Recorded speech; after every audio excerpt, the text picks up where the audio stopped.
there. Is there like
maybe it's positive feedback. I have it 6 o'clock. It is 6 o'clock. The City of Riverbank regular City Council and Local Redevelopment Authority Board meetings are now in session via teleconference only. Today is Tuesday, May 26, 2020. It is 6 p.m. This meeting will be held in accordance with the Governor's Executive Order November 29-20 regarding the open meeting requirements. Members of the City Council are teleconferencing into this meeting via the Zoom platform. Public comments via email received by the City Clerk before this meeting have been distributed to the City Council and will be part of the record. The best method for anyone wishing to comment on any agendized item is via email. You may begin to email your comments right now to the City Clerk at riverbank.org. Again, that is cityclerk@riverbank.org. Please indicate the item number in the subject line. We're having difficulties with our phone system. You may try, but it may not go through. Again, the best method is via email. For live viewing, meetings are televised on Charter Government Channel 2, AT&T U-verse Government Channel 99, and by YouTube live streaming. The live streaming link is posted on the agenda and on the City Council website calendar link for tonight's meeting. Go to www.riverbank.org for the agenda webpage or the calendar. Flag salute. I pledge allegiance to the flag of the United States of America and to the republic for which it stands, one nation, under God, visible, indivisible, with liberty and justice for all. Okay, that's a lesson learned. Next time, one person will say it. Roll call, please. just a minute here. Okay. Can you hear me? Yes. Council Authority Member District 4, Darlene Barbara Martinez. Here. Council Authority Member District 3, Cal Campbell. Here. Council Authority Member District 2, Cindy Fossey. Here. Vice Mayor Chair Luis Uribe. Here. Mayor Chair Richard D. O'Brien. Here. There will be no changes to the agenda tonight. Any council or authority member or staff who has a direct conflict of interest on any scheduled agenda item to be considered is to declare the conflict at this time. Public comments. At this time, anyone wishing to make public comments via email may do so over the next 3 minutes. Email via to cityclerk@riverbank.org. Public comments may be made on any matter not appearing on the agenda and within the subject matter jurisdiction of the City Council LRA Board. Individual comments will be limited to the maximum of how much you can type in the 3 minutes, and each person may input only once during this time. Under state law, matters presented during public comment period cannot be discussed or acted upon. Annabelle, have we received any written comments? No, we have not, Mayor. And if you could, please, your camera is sort of turned down a little bit. So if you could move it up a little bit. Okay, I got to figure out how's that? That's great. Thank you. Because that's what the gavel's doing. Okay. We'll move on to the consent calendar. At this time, any public comments on the consent calendar may be sent via email to cityclerk@riverbank.org over the next 3 minutes. Item 3A, waive reading. Item 3B, approval of April 28th, 2020 City Council and Local Redevelopment Authority Board minutes. Item 3C, acceptance of the park and trail improvement at Jacob Myers Park project and authorizing to file a notice of completion. Is there anyone wishing to pull any agenda item? Nope. Nope. No. I'm going to wait one more minute and then see if we have any written comments.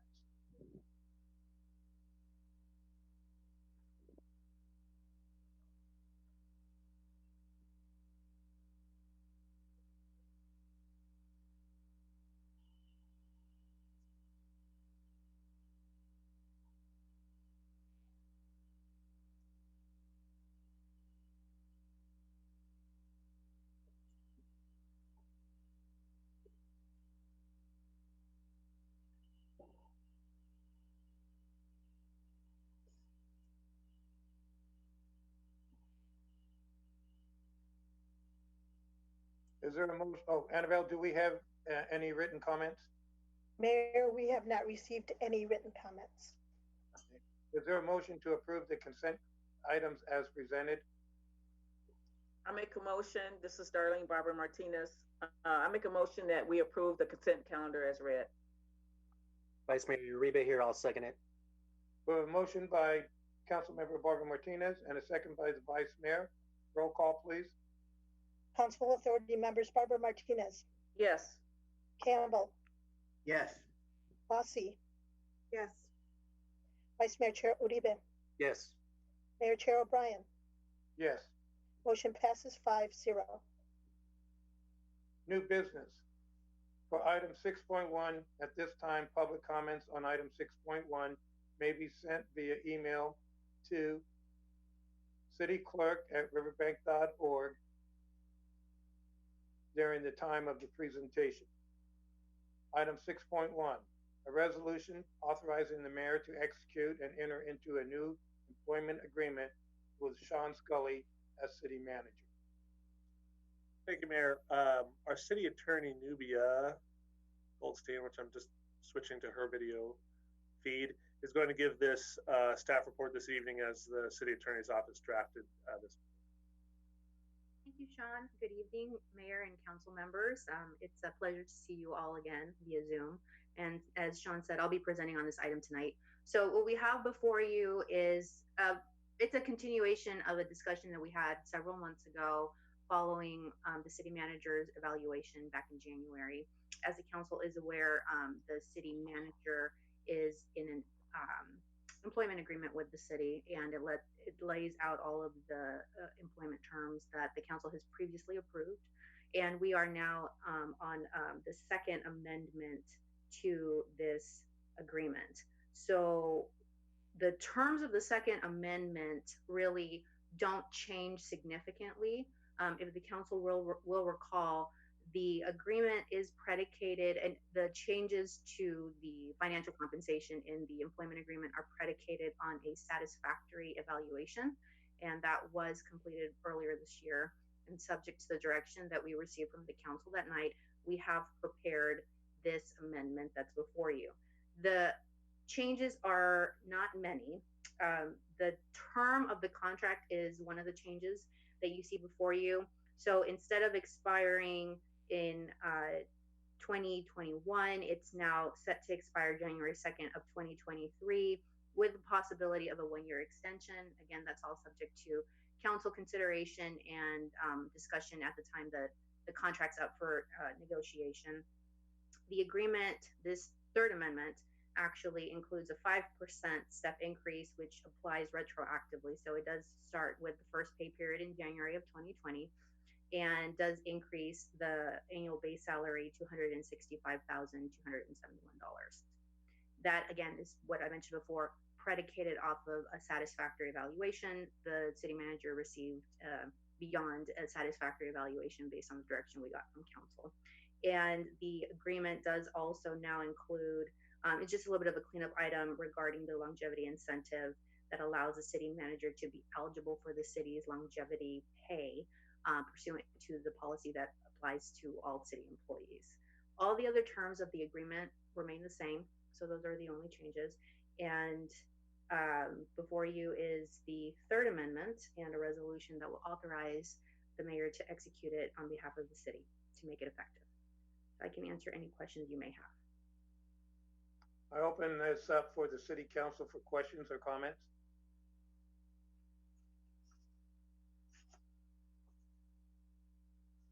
Seeing none or hearing none. Annabelle, have we received any calls, any written comments? Mayor, we have not received any written comments. Thank you. Is there a motion to adopt the resolution entering into a new employment agreement with Sean Scully, the city manager? Campbell here. I'd like to make a motion that we approve item 6.1 as so stated. I second. This is Fossey. We have a motion to approve item 6.1, with city manager, and it's by Cal Campbell, and a second by Councilmember Fossey. Roll call, please. Councilmembers Butler Martinez, Yes. Campbell, Yes. Fossey, Yes. Vice Mayor Uribe. Yes. That was the yes. Vice Mayor, Yes. thank Can you. you hear me? Yes, we can hear you now. Mayor O'Brien, Yes. motion passes 5-0. For item 6.2, at this time, public comment on item 6.2 may be sent via email to cityclerk@riverbank.org.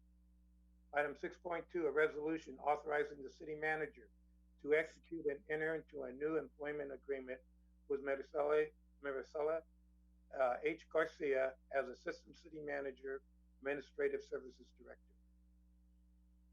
Thank you very much, Mayor. As the council probably remembers, back in late 2019, the council negotiated the general terms of a contract extension, but also for a title change, a responsibility change for Marisela. She has served over the past number of years as the assistant city manager as well as the finance director. And as a result of some organizational changes that have been made, she has also picked up HR manager responsibilities. So she oversees the human resources department and is involved in most of the high level, employment claims, negotiations, benefit administration, and all of those, also personnel investigations, all of those things that an HR manager does. And the council and Ms. Garcia discussed the concept of her she was doing that sort of informally as we needed it. And they discussed with Ms. Garcia the concept of taking that role on permanently, which provides a significant benefit to the city because it's a role that really needs an experienced manager. Once that was generally agreed to by both parties, the terms of her updated agreement are located in your staff report. It is for a 4-year period.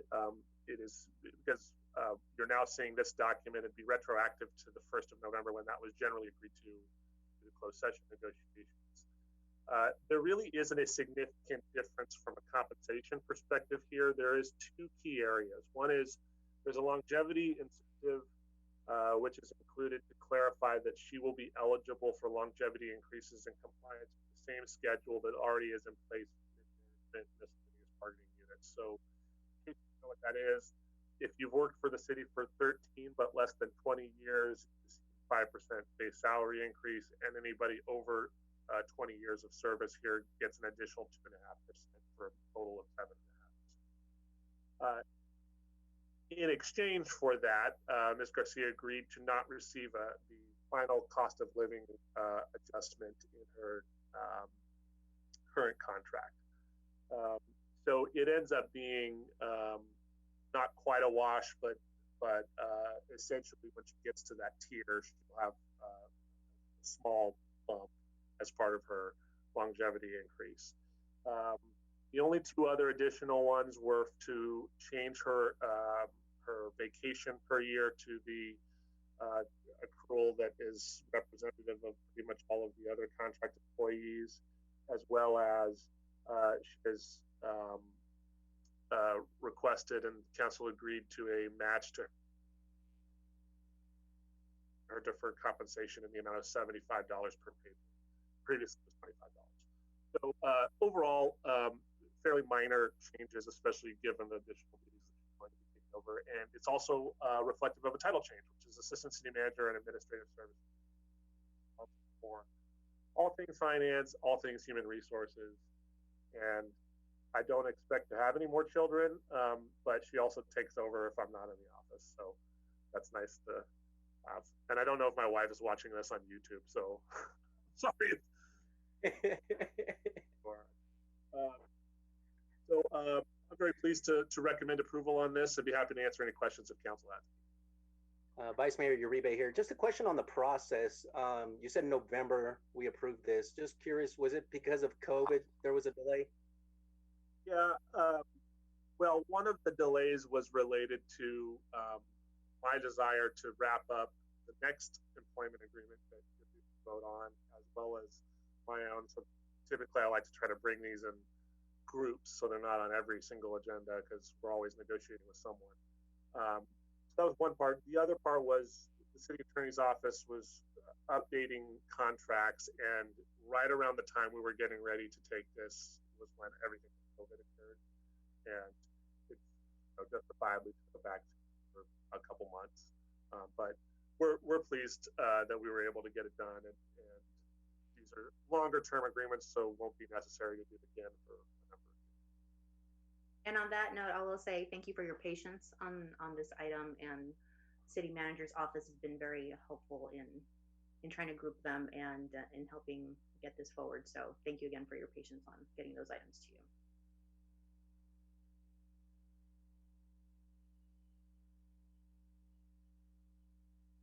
Annabelle, have we received any written comments?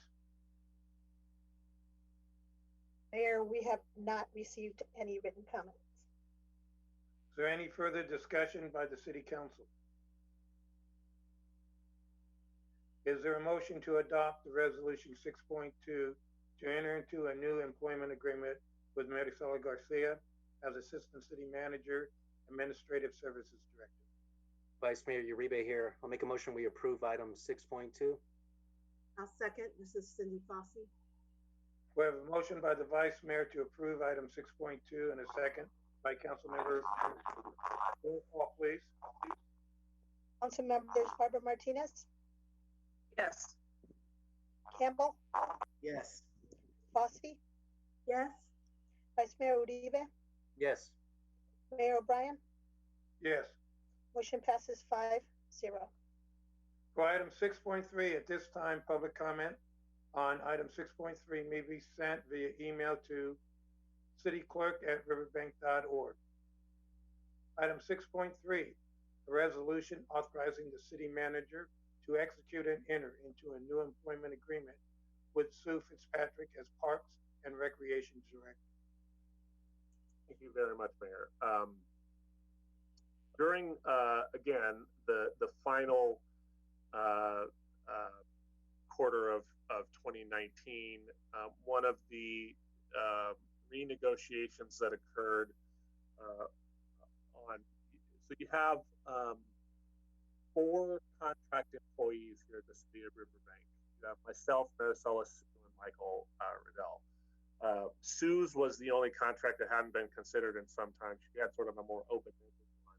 And she asked that I approach the council and discuss not only an extension, but a clarification that was uniform to what has now been approved in Marisela's contract related to the past practice and our recommendation, ongoing practice relating to longevity here.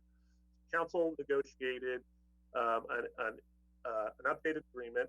The updated agreement will be for a term of 3 years. Again, for those members of the public that are watching, Sue is our Parks and Recreation Director, but she, aside from that, is also responsible for all facilities and community facility distance maintenance of those. So our contracts with Grover and other folks. And Miss Fitzpatrick has been here since, this was actually surprising to me, since 1999. So she's one of our longer serving staff members here, and does a really great job, I think, by all accounts.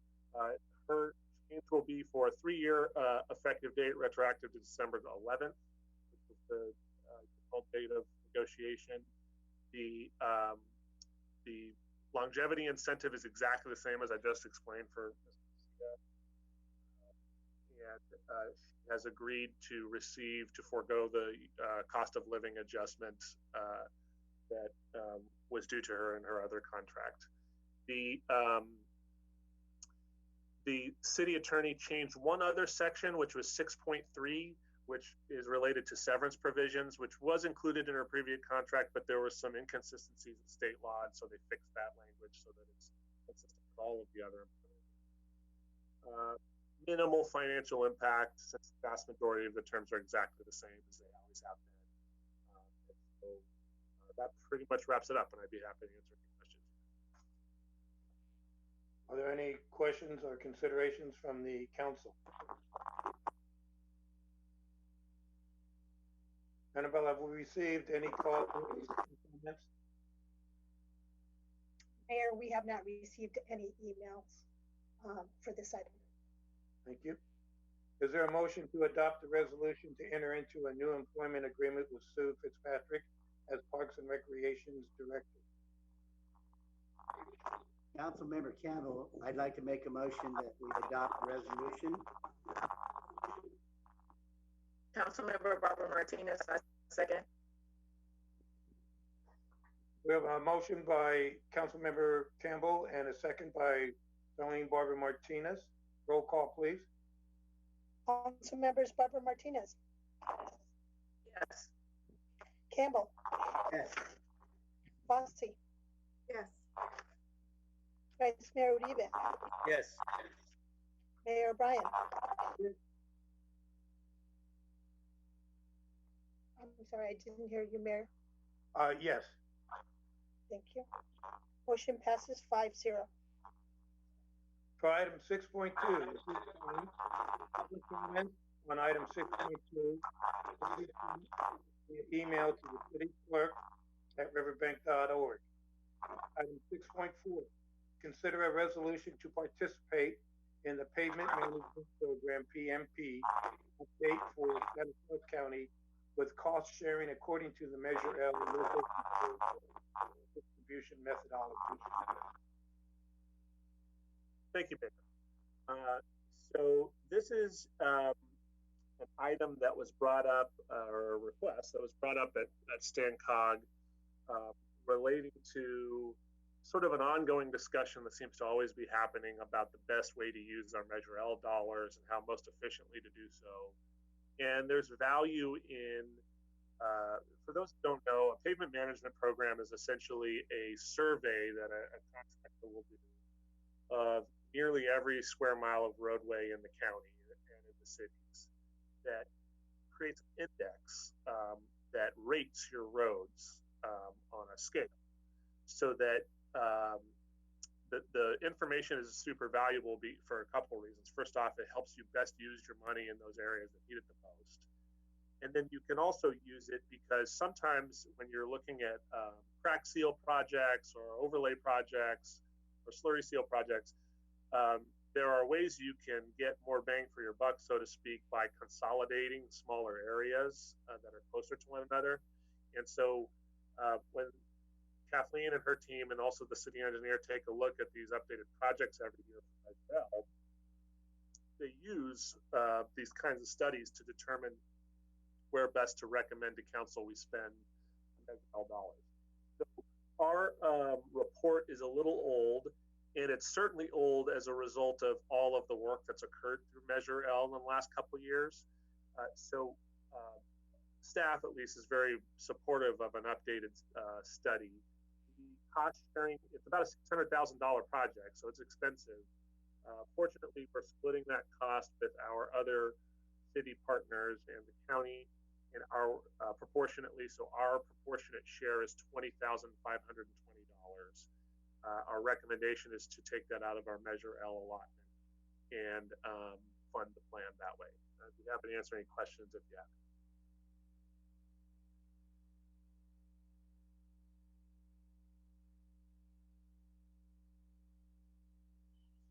Sounds like a good plan to me. You're still muted, Mayor. That's probably a good thing for me to be muted. This pavement management program has been in existence for a long time, and it's been done by the Federal Highways and the Department of Transportation in the past, where they gave monies to MPOs as well as the COGS. And although I think we have plenty of money in Measure L, I was never given a satisfactory answer. Maybe you can answer it for me. Where does the money for the Federal Highway go if you're not going to use the funds locally? I was not given a satisfactory answer on that either, Mayor. And in addition, I think as I shared with you, the city managers group suggested that, has happened in the past, unless I'm mistaken, that the COG consider funding this project out of LTF or LTF other. And that had been practiced, as far as I know, at least once or twice. And my understanding is the StanCog board was not. It hasn't been brought up before the StanCog board, if I remember right. I thought that I had heard that it was on for consideration. This might have been like pre-COVID, but we could double check it. The overwhelming response that we got back from staff, Mayor, was they would not recommend to the StanCog board to use any LTF monies on anything but the projects that are already approved. And they also said that the state and federal authorities don't like seeing LTF money spent on these projects. That's not true, as you know. Yes. My only recommendation is that we pass this, but when it goes to StanCog policy, that I'm going to see if we can get some people to fight for using LTF other, or at least 50% of it. You don't, and LTF other is not what I was talking about. It was the Federal Highway Transportation funding that they give to the local MPOs. This isn't the LTF other or LTF. You mean the discretionary money that the MPOs get, right? Yes. Yeah. Oh, wait a minute. That pays for their increase in salaries. I hope you're watching, Rosa. I am not happy with this. Okay, I'm done discussion. Sorry. Have we received, Annabelle, have we received any calls or written comments? Mayor, we have not received any emails. There are no calls tonight. Does anyone from the city council have questions or comments? No. Is there a motion to adopt the resolution to participate in the pavement management program update with cost sharing? Vice Mayor Uribe here. I'll make a motion. We approve item 6.4. Councilmember Fosse, I second. Okay, we have a motion to approve by Vice Mayor Uribe and a second by Councilmember Fosse. Roll call, please. Council members Barbara Martinez, Yes. Campbell, Yes. Fosse, Yes. Vice Mayor Uribe, Yes. Mayor O'Brien. Yes. Motion passes 5-0. For item 6.5, at this time, the public comments for item 6.5 may be sent via email to the city clerk at riverbank.org. Item 6.5 is a workshop, Ward Avenue Affordable Housing Project.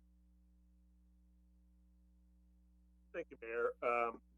There's a brief PowerPoint that I'm going to share in a moment here. In the meantime, just to give you a little history on the project, a local, we all know who he is, our local developer and real estate broker, Kerry Pope, had been having a conversation about me on another matter. This is many, many months ago, and I offhandedly mentioned to him that we were in the process of work on additional affordable housing projects, and we were kind of struggling to find shovel-ready projects that were ready to go. And he shared that he had been involved in a lot of that type of work in the past, and that he would be interested. And so he went off and kind of started looking for some properties. So you go to the next slide. The project, just so that we all are on the same page about where this is Ward Avenue. It sort of Dawn Avenue kind of forms a T intersection there. This is right behind like the Tobacco City and the Riverbank recycling area. You see that kind of vacant parcel there. And Annabelle, if you go to the next slide, I'll show you what was previously approved. So this was formerly called the Ward Villas, and this project has now kind of become stale. My understanding is that the people that entitled the project ended up, essentially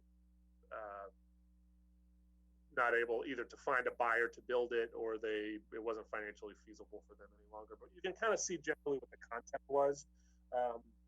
You have the property is weirdly kind of constrained because it backs up to that commercial area, and we don't have easements to get from the property. So you have these homes that they're not quite duplexes. These were designed as single-family homes. They sort of back up to one another, and then you see a detention basin there in the middle that was park, but also drainage area. And then Don Raphael Avenue actually is supposed to, under this plan, sort of powers through into what would, at the time, was proposed as Chavez Court. So this will probably change. This is just what was previously proposed. I wanted to give you an idea about kind of what Kerry was thinking in terms of changing this plan a little bit to make it into what could be an affordable housing project. Okay, we can go to the next slide.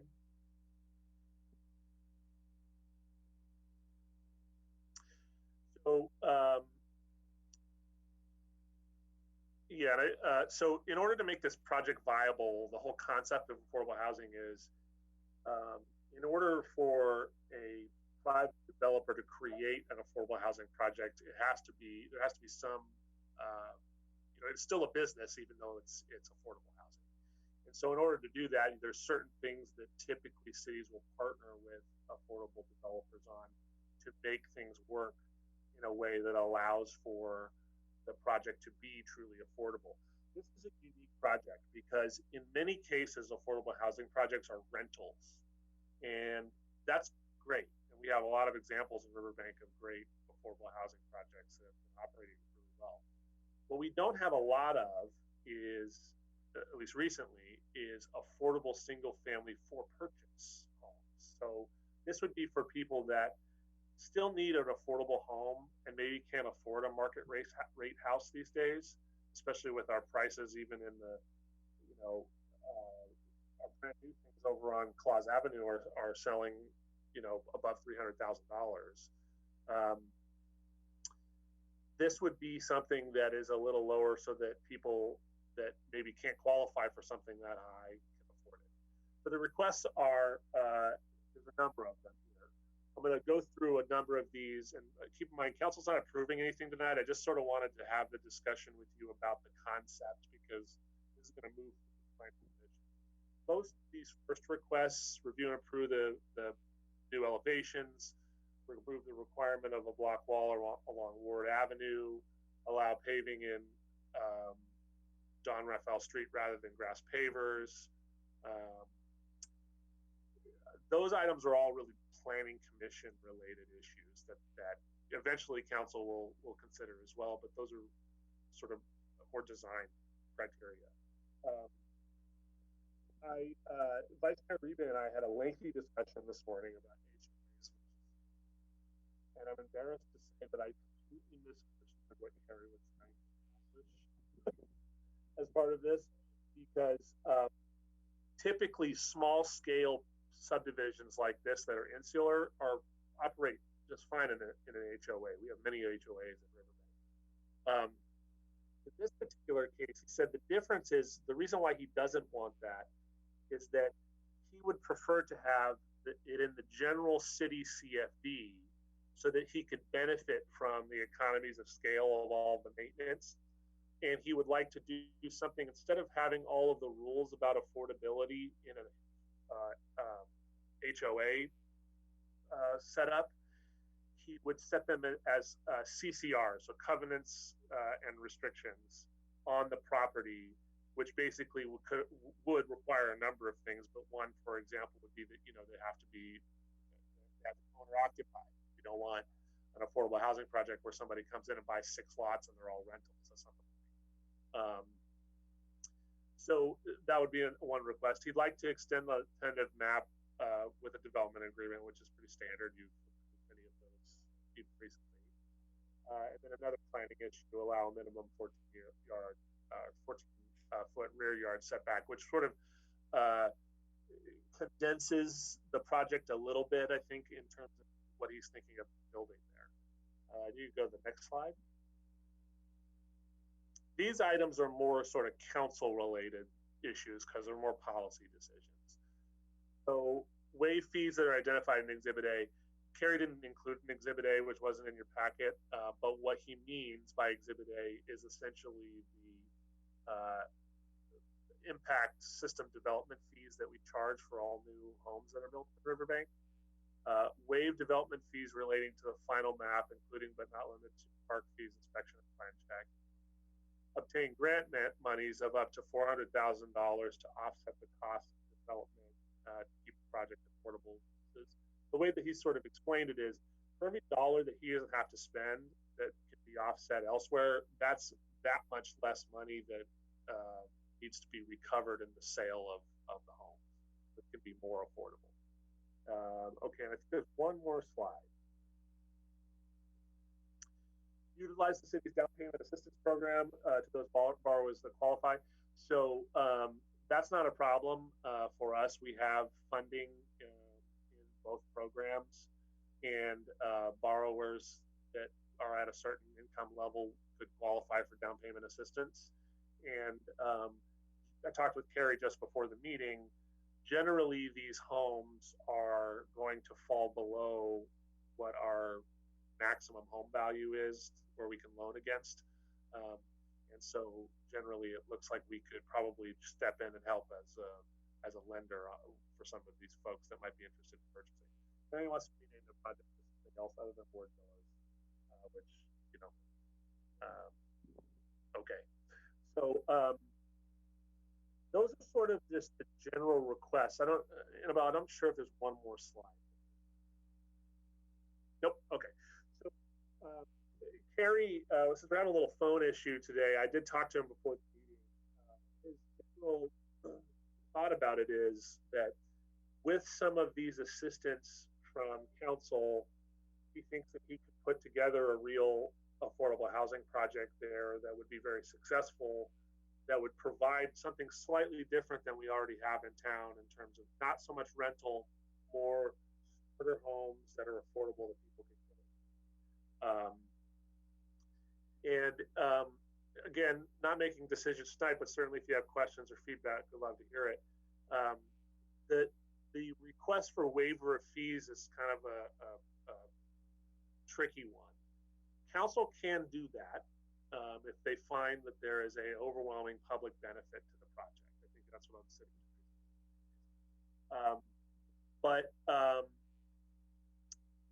saying. In many cases, what happens instead is council will look at, and when we're bringing this to you for decision, the totality of the fees, and then decide which ones they should assess and which ones maybe make sense to waive.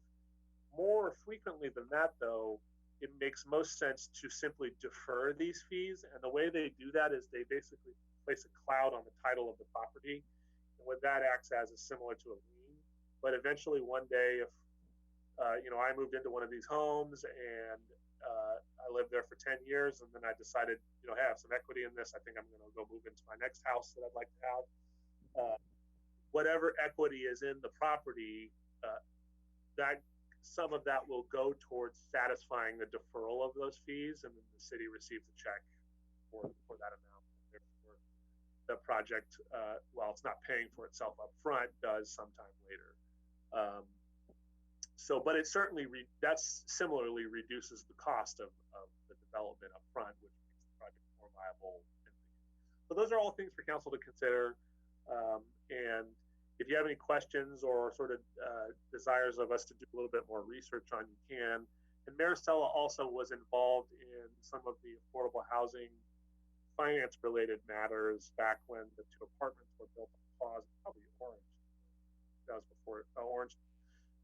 And so she can address some of the things that were done on those projects. With those 2 particular projects, we were able to apply for home funding through the state of California. Currently, because we're in the consortium, we're no longer eligible to apply on our own, but we would be able to use the home allocation that we receive to go towards this project if council desires.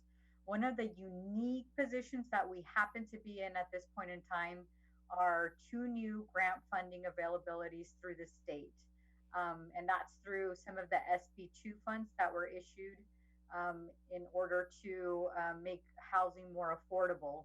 The one that would apply more to this project happens to be one that's called Permanent Local Housing Allocation. Currently, there is a NOFA out, so the funding is available. It's due July 27th.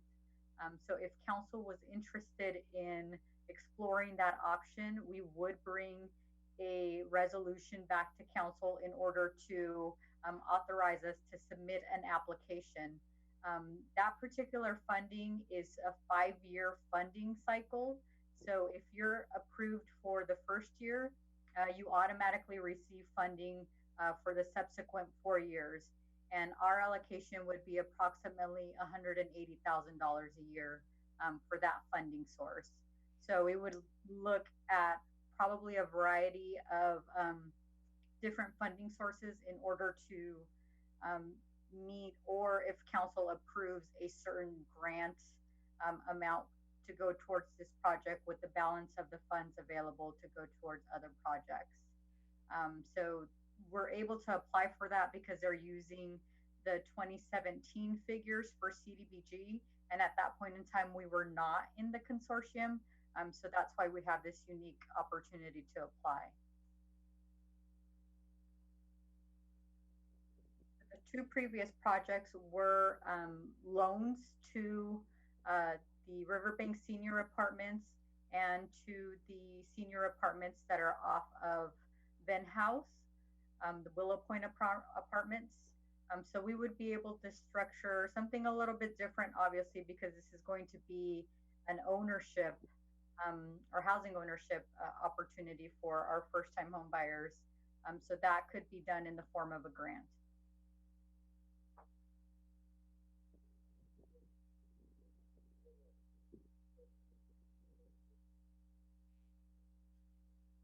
Mayor, you're muted. Thank you. I like being muted. Is there any council comments or questions on this project? Vice Mayor Uribe here. Just a couple comments here. For the Planning Commission, I would like to see what they come up with as far as some type of an analysis for this project with the HOA versus the CFD. As far as the fees, I would have to agree with deferring the fees. I don't necessarily want to waive them just because of what we're going through now, the unknowns of the budget we'll be seeing next month. I do like the idea of the down payment assistance. Anything we can do to help this project out sounds like a good idea to me. And then the 2 grants you guys were discussing, I would like to see us apply for that NOFA and see if we can get not just the 1 grant that's available already, apply for that second one as well. Any further comments, questions? I have a couple comments and questions. First off, what are the county fees and the PFFs for this project? And have we requested waivers for that? I can't answer the exact amount, but it's consistent with what they charge every project. We've done a general fee analysis for Gary. We have had some conversations with the Tina Rocha, who works in the CEO's office, who is responsible for sort of trying to spearhead more affordable housing and housing projects. And my understanding in talking with Carrie was that there was some interest in a similar request come to the county. And I believe, Marisela, didn't the county waived or deferred fees on Claws, right? Those projects? They Almost positive they did. No? they deferred fees, yes. Oh, okay. Marisela, did they reduce them and then deferred them? Yes, that's correct, Mayor. I think we should go along. We should ask for that for this from the county, and the city follow suit, being a good stewards of trying to provide affordable housing, that we reduce the fees and then defer them. I know that's probably not sound business practice, but we really have to resolve the inequities in the housing. Mayor, the answer to your question, I just got it. It was $7,500 per unit for the PFS. Okay, so if we can ask for a $2,500 deferral, or not deferral, $2,500 forgiveness with a $5,000 deferral, the county's not out money until they all retire anyway. So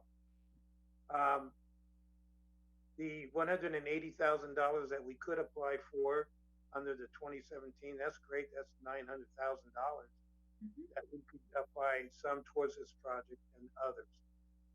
I would also like to go directly to the COVID-19 $96 million that the county got and ask for $400,000 for this project. It won't hurt. They have to use that money, and as according to Ben Carson, that money he wants to have it all spent. And when we get out of this COVID-19, our housing problems have gone away. And he has said, use it liberally. So talk to the county, our counterparts, and go for $400,000.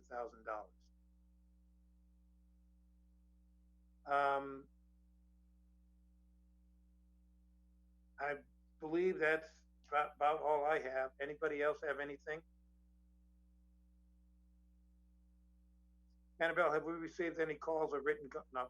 Have we received any written comments? Mayor, can I speak? I had trouble getting through for a second there. Sure. Councilman. I agree with what Luis, Councilmember, the Vice Mayor said about deferring the fees. And I like everything that you said, and I agree with that. And I think this is a good opportunity for us to get some more affordable housing into our community and use some of the fees from the county and other places. I do too. I do want to see if we can get language. I know we probably can't, is to prevent someone from selling before 5 years, so we can recoup something. But if somebody resells in about 2 years, they just get some of we lose everything out of it. Yeah, there is a covenant restriction that Carrie and I discussed before the meeting, and I believe he said in many cases it's 10 years. 10 years. That's good. Yeah. That way you'll get the equity and you'll be able to pay. Right. Any further comments? Okay, I'm taking a 1 minute recess because if I don't, my phone's going to die after we get a charger.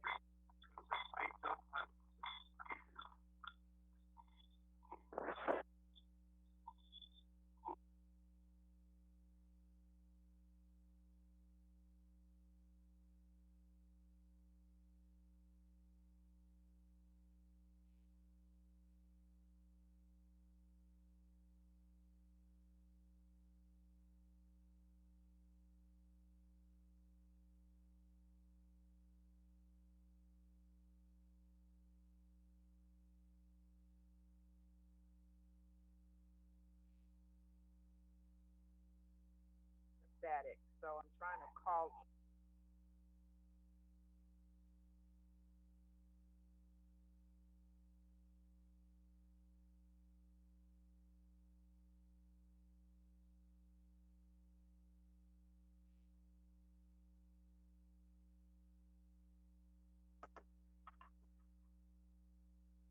So am I muted right now?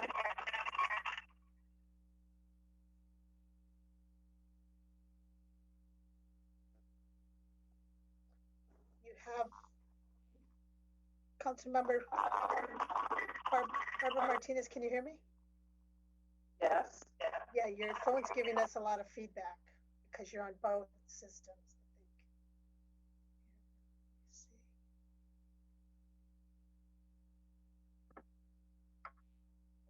But isn't her feedback welcomed? Okay, we reconvened. So we move on to item 6.6. Mayor, let me report that we did not receive any written comments. Oh, I know I asked you. I didn't know if you responded. I had not responded, so there are no written emails received. Very good. For item, okay. For item 6.6, at this time, the public may comment on any item 6.6 during the time of the presentation via email to cityclerk@riverbank.org.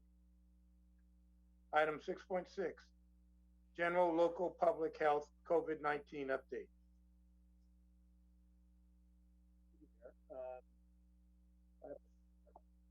PowerPoint for this one.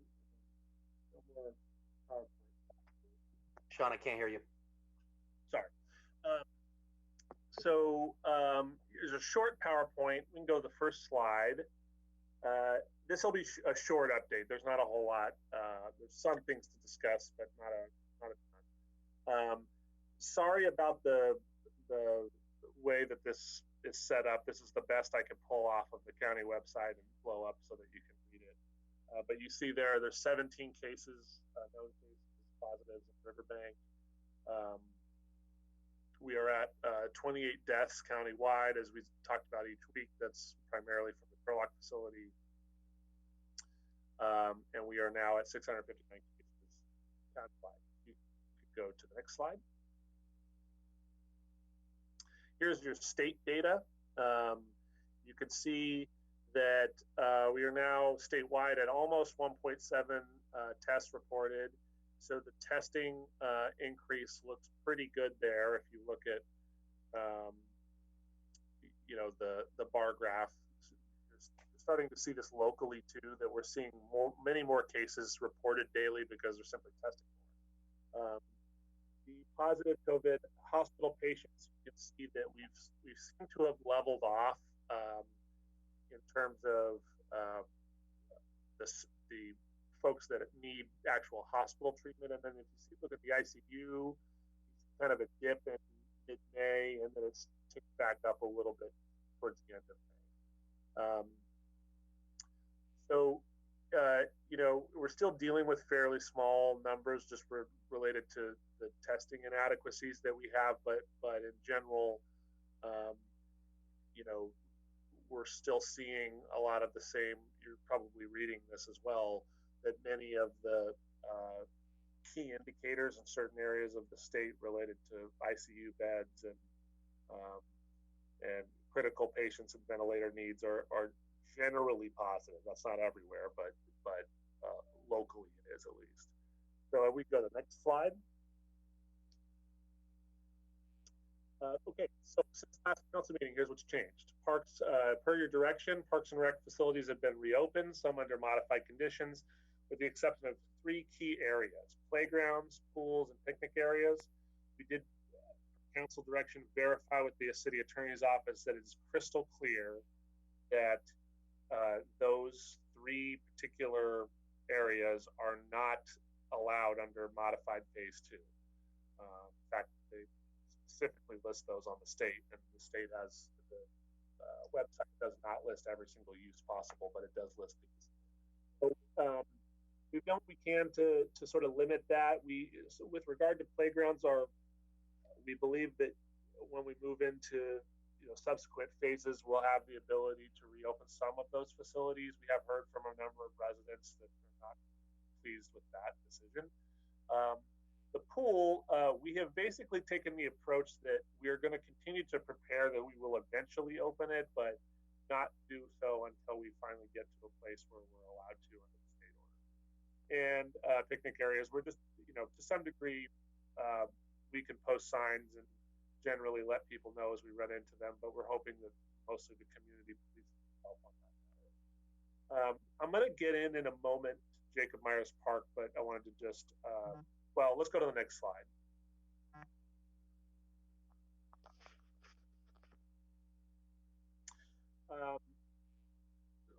Last week, just to kind of show you how things are changing so quickly, one day we were not going to get a variance from the state. It was never going to happen because the criteria was too difficult for the county. You had to basically have no deaths within a 14-day period. That just wasn't looking like it was going to happen. And then literally like 2 days later, the governor releases new metrics, and those metrics were the following: stable or downtrend hospitalization. We peaked with regard to hospitalization in mid-April per county models. A 2-week period of test positivity must be 8% or less. We've been hovering right around 5 to 6% for some time now. And personal protective equipment supply for 14 days on hand. The county then, once this came out, they rushed to put together a new appeal, essentially, to the state. And the state, just about 24 hours later, granted Stanislaus County to move into expanded phase 2, which allowed for retail and restaurants to open with modifications. And you can go to the next slide. So here's, again, to show you how quickly things change. I wrote this PowerPoint at about 2:45 today. And I get an email from our city attorney's office literally an hour later stating that the governor now has changed some more guidance and hair salons can now reopen. So in real time, day to day, these things are changing. Currently, nail salons, gyms, and theaters, things like that, are still required to remain closed. I will say that gyms seem to be Riverbank's primary enforcement issue. They are hurting businesses, like a lot of these businesses that have been forced to close. And so we've had to, even as recently as just today, go and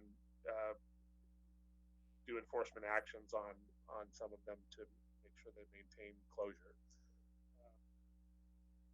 In addition, per council direction, each department has created a reopening plan in the event of the reopening of the city is allowed under the state order. Ongoing standard municipal services are being provided to residents. One of the, there's 2 other key issues I want to discuss with council this evening that is related to this. One is related to City Hall office opening. We still have a number of the sort of protective barriers and equipment that we had to order. We had to special order because of how they had to be constructed to fit our workspace, our counter areas. And those are still probably 10 days to 2 weeks off. However, we are, some of the park staff have returned to normal schedules, those folks that work in the field. And I spoke with our public works director before the meeting, and he has installed some security devices at the public works courtyard. So it's no longer an open entrance in. You have to basically ring a bell to get in. And so he said he would be prepared to bring staff back to a normal schedule effective June 1st if the council decided that was the direction they wanted to go. As it relates to city offices open for business, the opinion of the city attorney's office, and Nubia could speak a little to this, is that although I know that the city of Modesto and Stanislaus County have made the decision to reopen offices, the city attorney's opinion is that they don't believe that we technically fall under phase 2B and that we are probably a phase 3 business. And so it's not overtly clear because nothing has been clear in this process, but it would give us slightly more time to get those protective barriers up and in place. But if you want my honest advice, I don't think it's going to be all that long before we are able to attest into phase 3 anyway.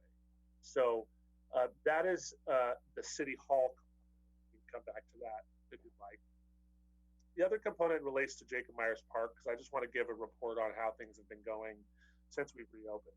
The first week, we had actually kind of cool weather. I think it was even raining one day, and so we really didn't have any overcrowding at the park. Last weekend, obviously got very hot. Sunday, we nearly reached capacity. Monday, Sue had to close the gate essentially at 2:30 because we were not only at capacity in the parking lot, but people were just parking on the street and walking down when they were being turned away. So we've had to enlist some help with security. We had some very angry people that I suspect probably drove from pretty far away and only to find out that we're closed. But Sue actually sent me a message just before the meeting to give you a further update that today we weren't quite at capacity, but we were close. And that's during the week. So I just suspect that as we have hot days, we're going to experience this issue. My recommendation would be that we continue to sort of give Sue the authority to close the park to new visitors when things get to a place where they're over capacity. In addition, I know she's probably going to be having conversations with the chief about, any rough situations that might occur as a result of people getting really angry outside. The other issue that came up again this weekend, and we've beefed up security times, I think tripled security, was on the River Cove side. We had another weekend where it was very hot, and we had a lot of people drinking and smoking marijuana and other things on the riverbank there on the River Cove side. And so we had to send in our contracted security that moves those folks out on. So I just suspect it's going to be a problem we have to deal with on an ongoing basis, especially as it gets hot. So I'd be happy to answer any questions you may have. And I think there may be one more slide. Is there, Annabelle? Yeah, so we just talked about all that. So if there's any questions or other considerations you'd like to have, be happy to answer. Are there any questions or comments from the City Council, please? Councilmember Darlene Barber Martinez, I have a question about businesses that are offices. Where are we with those businesses trying to open? Is it okay, or with modifications, of course, but just need to know. Today's 3 o'clock meeting, we discussed that as at your discretion. As long as you're not a classified, do not open from the governor, such as, churches are being opened today, but such as parks, things that they have specifically commented on, skate parks, things they specifically commented on. So, Darlene, I would recommend that you go back to what the California has put out and see where you fall in, not only you, but all other businesses fall in and open accordingly. Good to go. Stanislaus was a very good, I'm getting a lot of feedback. Same here. Anyway, I go to California's website and get a update on offices, how you do that. And I have some comments later on how there's so many disinformation or contrary information on a lot of the other things that we're doing. But businesses, offices can open, but there's a plan for that. So please take a look at that. And Council Bowman, just to piggyback on that, the expanded phase 2 is very clear that professional offices, as would be kind of an example of your business, are specifically listed as okay to open with modifications.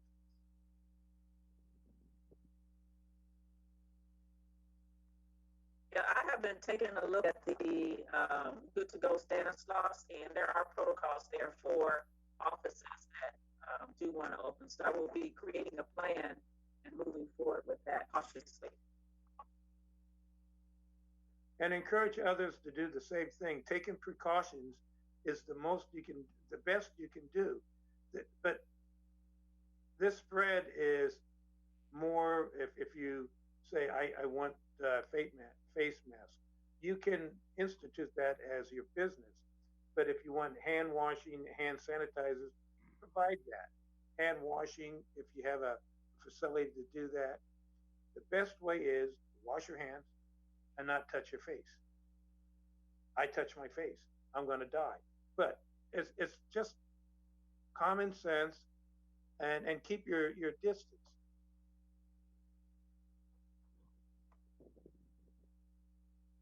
Sean, Any other comments? Go ahead, Susan. In regards to Sue needing authority to go ahead and close the park, I agree. In my opinion, she has that authority. Councilmember Campbell, I have a comment regarding Jacob Myers Park too. I've mentioned it before. I agree with Councilmember Fossey that Sue should have that authority, but I also am still concerned because according to the state mandates, we are not supposed to be encouraging other counties to come to our parks, and we aren't supposed to go to their parks. And there are several counties that have stated you can't come into like Folsom Lake if you're not in our county. You can't come into like Party Reservoir up in Calaveras County and other counties. And I think that for a while, maybe we need to, so that we're in compliance, consider not letting people that are within our county come into the park if there's going to be a lot of our people going to the park. And because they may be the ones creating a lot of our havoc. And as I said, it's not in compliance with what the government wants right now. Sacramento, they don't want you traveling to other counties to go to their parks. Problem is, it's Cal. This is Cindy. It's not in our county, right, Mayor? That is correct. But we own the park and we're responsible for it. Yeah, I mean, you're correct. However, we've been advised by legal, although other legal teams from other areas have said you can limit who you want in the parks that you control. So I know that Churchill White has said, well, you can't control it in your parks. You have to let everyone in. Stanislaus is limiting through July 4th anyone outside of Stanislaus from entering their parks. So I think unless the city attorney can come on up with a real justification why we cannot, following the leads of other authorities, that we limit to the residents of who controls it, which is Riverbank controlling Jacob Myers Park. Now, for the River Cove area, I think we put a COVID-19 placards up and down that street saying unauthorized entry to the river at this site. And says for COVID-19. And we're concerned. I'm concerned that they're bringing in the ice chest full of alcohol, having a generalized picnic. That's not social distancing. So I think that we should shut it down. And if we have to, put a sheriff there. I'm willing, if the council's ready, to authorize overtime to keep that side of the river closed down until we're well into phase 3 after the 4th of July. that's my 2 cents. And I don't know if we're giving direction that can be actionable, but I believe that's where we need to go on the River Cove side. As for Jacob Myers Park, only Riverbank, and put signs up, no walk-ins authorized, because we said that before, and that when the park is full to 50% capacity, it's closed.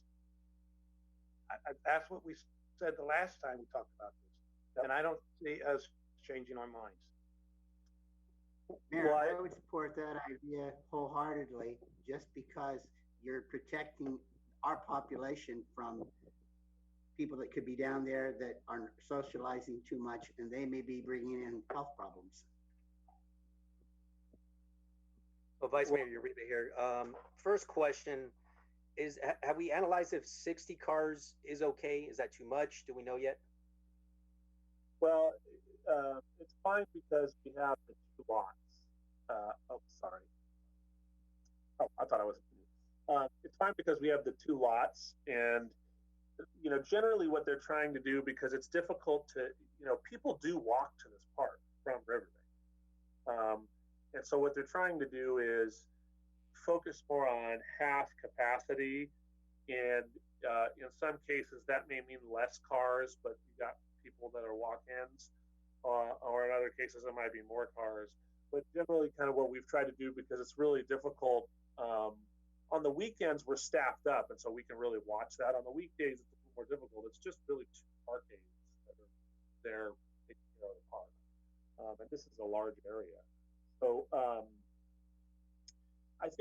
don't think that there's any problem at all with regard to posting notices that just so long as council's aware that it's going to be incredibly difficult for us to force Riverbankians only or Stanislaus County residents only. I mean, it's really hard to do. I don't see any reason why we couldn't put it up, and it's just like any preventative measure. Maybe it helps some. And then I'm sorry, Vice Mayor, you had another question? No, that's fine. I think we should give authority to Sue to, once we do reach capacity, to close that gate, seeing as we are having issues already. I do like the idea about the River Cove signage. Why don't we try that for 2 weeks, and then if it's still being a problem, then we can explore doing the sheriff option. As far as City Hall, I would like to see keep it closed until we do receive that protective barrier. We certainly will do the signage. The funny part is we didn't have this problem last year, and I couldn't remember why. And it was because the river was too high, and so there was no sandy bank for people to kind of hang out and party on. There was, I don't know if everybody saw the bee yesterday, but there was 17 river rescues over the weekend. And so at some point it's becoming a real safety issue. I have the authority under that new budgetary authority you recently gave me, thank you by the way, to authorize additional expenditures, including overtime. So maybe what we can do is sort of keep an eye on how things look like they're shaping up next weekend, and Chief and I can work together about some sort of additive assistance, as needed. And Chief, if you want to weigh in, please do.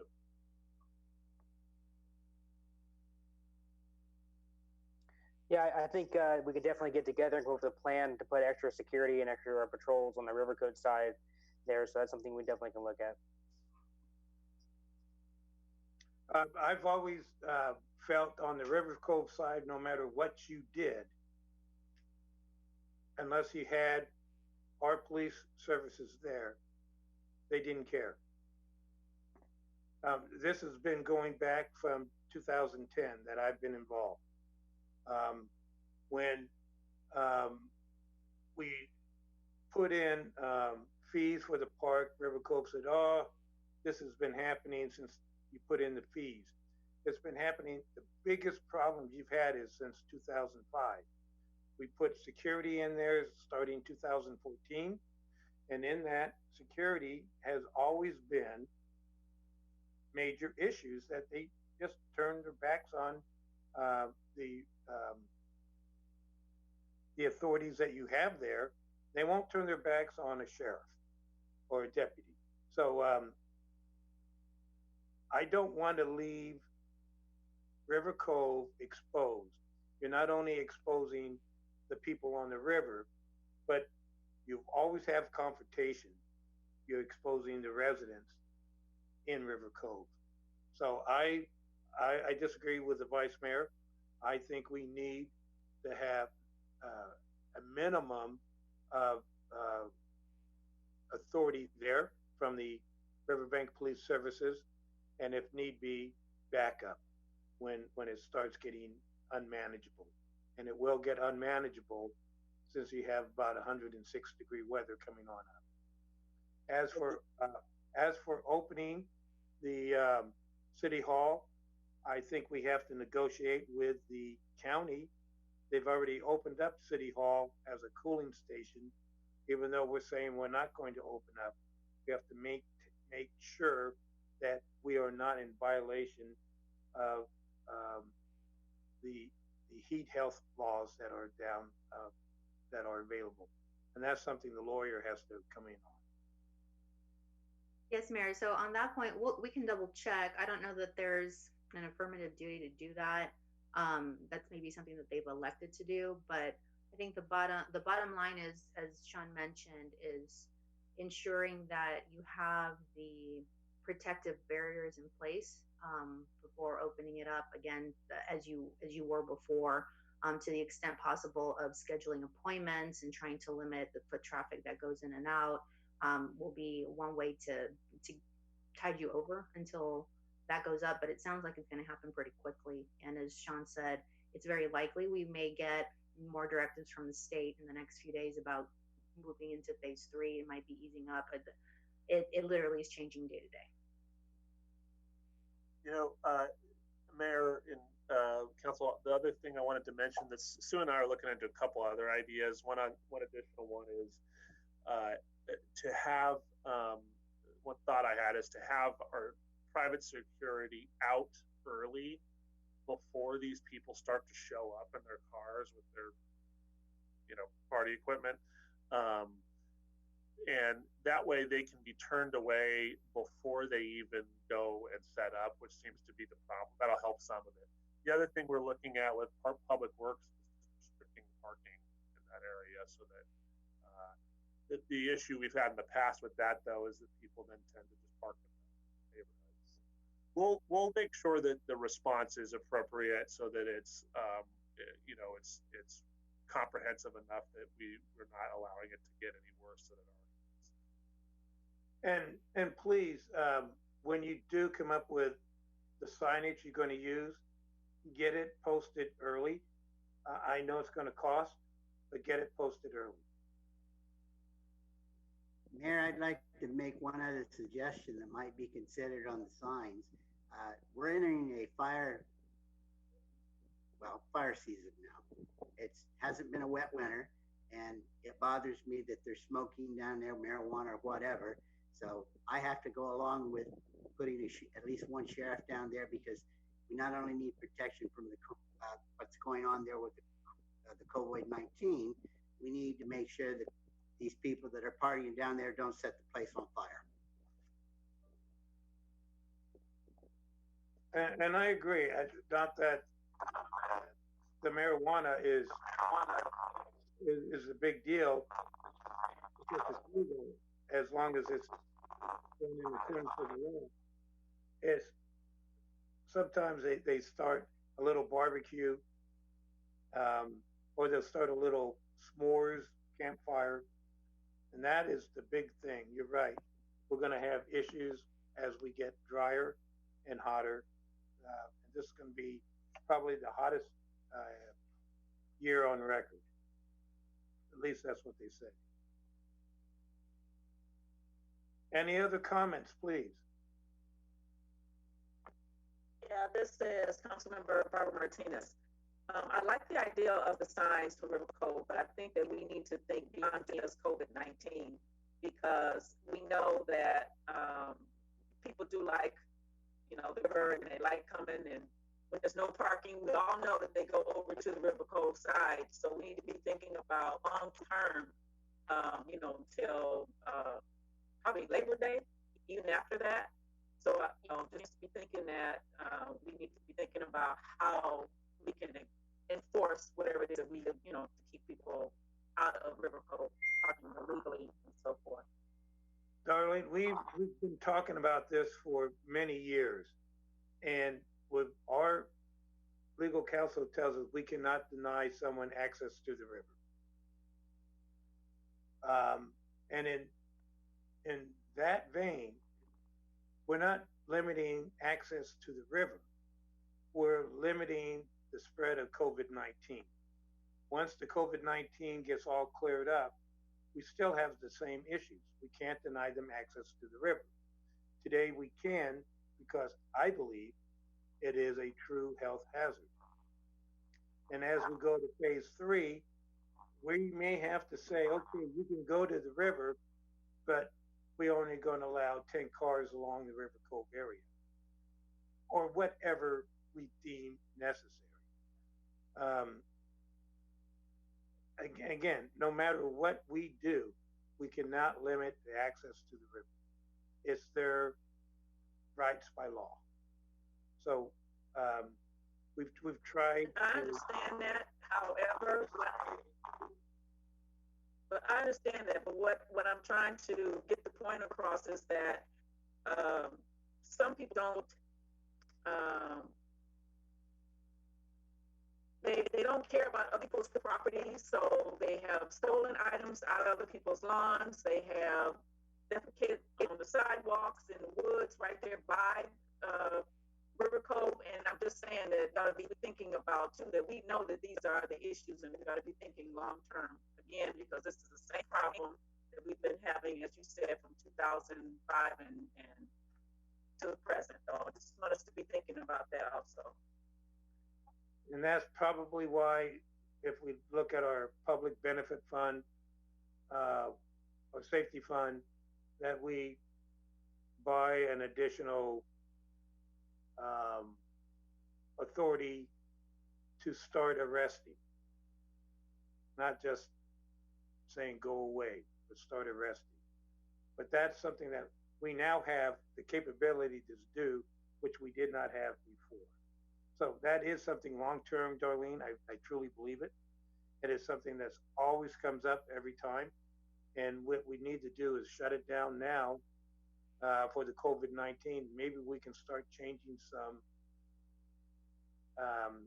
philosophies, changing some attitudes. I don't know, but we continue with the COVID-19 until we're completely opened up and we have to come up with another solution.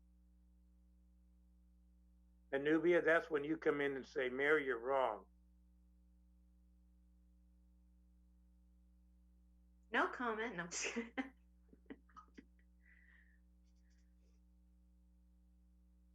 My goodness, we're paying a lawyer not to speak. Any other comments on this? Annabelle, have we received any public input? Mayor, we have not received any emails on this item. All right, we have provided direction. Do we need to make any motion on this, Annabelle? I believe not. You pretty much provided direction. I believe everyone's going to come back with the information. Okay, but however, things that we've already approved, we discussed as we're going to approve again, which I don't think we do. Sue has the authority to shut down the park at any time that she feels uncomfortable with it, if it's a health hazard. The chief, you use your men as necessary, men and women as necessary to promote the safety and prevent the spread of COVID-19, and it's your responsibility to prevent the spread of it by now. But it's most of the things that we talked about, we've already approved, with the exception, and that was including foot traffic into Jacob Myers Park. So however we want to continue doing that, I believe that we'll come back with more definitive inadequacies, I believe. Well, we'll institute the other comments that were made with regard to additional signage and trying to limit, it to local residents. And I think we've got enough to beef up what we're already doing. I appreciate that. We're going to move to item 6.7. For item 6.7, at this time, public comment on item 6.7 may be sent to cityclerk@riverbank.org. Item 6.7, utility billing discussions and feedback. Thank you, Mayor. I'm really excited for this item because I'm not presenting it. Marisela is. Lucky for you, I don't have a PowerPoint that we have to go through. So today's request is a request similar to the one we made to the City Council back in March when the COVID-19 pandemic first started and the shelter in place was issued by the governor. We are looking at a utility bill that is due on June 1st, which is next week. We still have many residents who have been unable to return to work, who are still awaiting unemployment claims to be approved, and who will probably slowly return to work within the next couple of weeks for those businesses that have been allowed to reopen, but who won't be seeing any income for at least another week or two. So what we are requesting is we have the 4 options that we provided last time to continue as is, where the due date would be June 1st, and then we would apply penalties on June 2nd. The second option would be to delay the due date until a June 15th date. The third would be to not apply any penalties for delinquent bills after the June 1st date. And fourth is do not perform shutoffs. The shutoff issue probably is something we don't have to worry about today because that continues to be within the governor's orders to not do any shutoffs. But what we are asking for is either a delay in applying penalties or waiving the penalties for the month of June.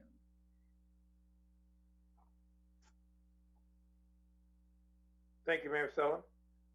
Council, open it up for your discussion. Councilmember Martinez, I like the idea of number 3, do not apply penalties for delinquent bills after the June 1st, 2022 date.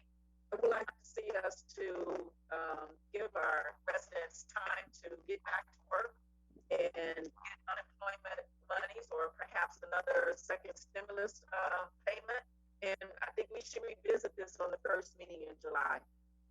That's my comment. Vice Mayor Uribe here.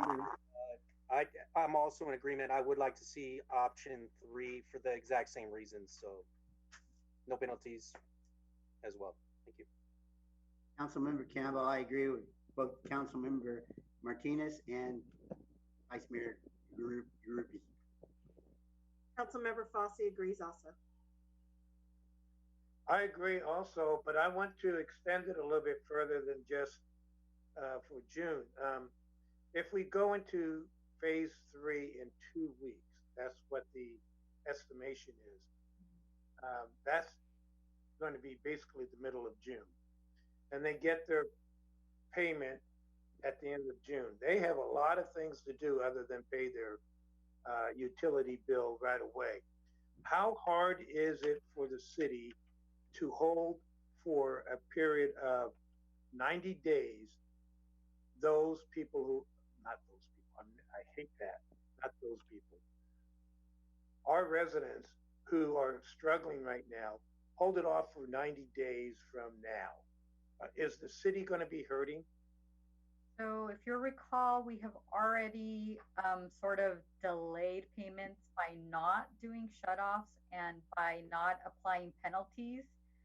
So the unfortunate thing is that we do have residents who have amassed 2 billings worth of payments due. So that's approximately $500. If we continue to delay that, then that will definitely bring them to balances that they may not be able to recoup. So we would definitely need to look at some sort of payment plan in the future for them. We were supposed to bring an SB 998 policy to you, but because of COVID, we delayed that. That'll allow us to set up payment plans for those residents in the future so that they can begin to catch up on those delinquent utility bills. But in essence, the March bill that they have, they've already received sort of that 90-day extension. The next utility bill will not go out until July 1st, and it'll be due July 30th. So they'll pretty much receive that 90-day extension already, given the actions that the council is taking to not apply penalties.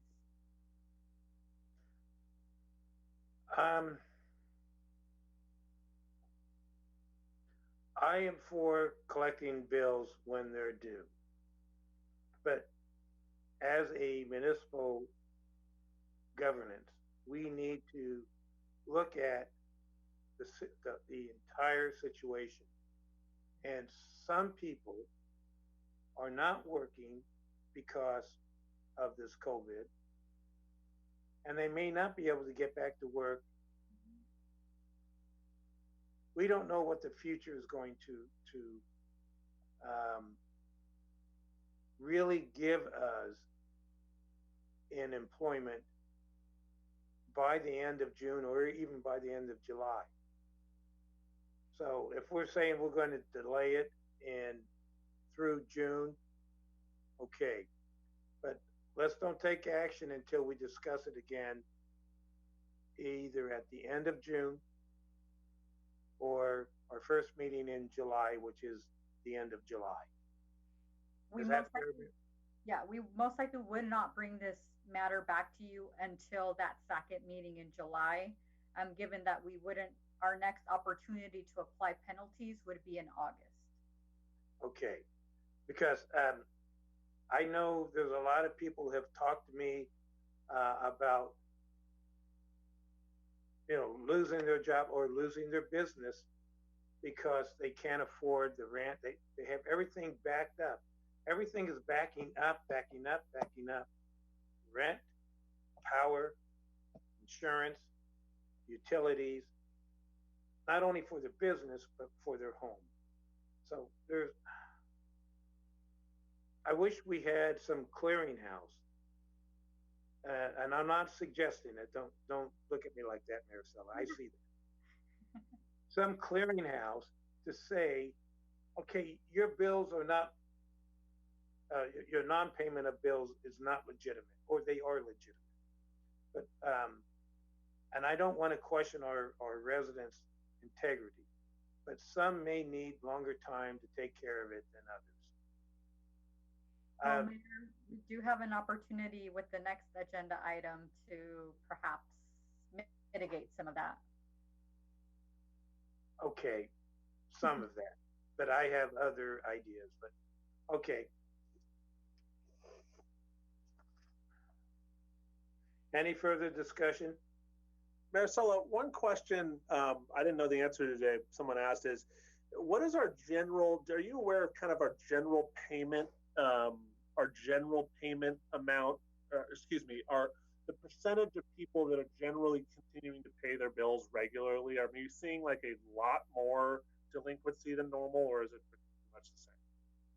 Well, we're not processing late notices because they're so specific to being delinquent and to shutoffs that we did not want to, instill any fear in our residents that we were going to do that. But we have seen sort of an uptick in those that simply have forgotten because they're not receiving that notice, and so they are coming in or at least sending payment in. But yeah, we have seen quite a a larger amount than normal of those that would have normally come in to pay on time versus those that have not. Have we seen a lot of non-payments from residents who normally pay by cash? Generally, we've gotten calls from them, or they have seen in the information that we've posted on Facebook about being able to do Dropbox.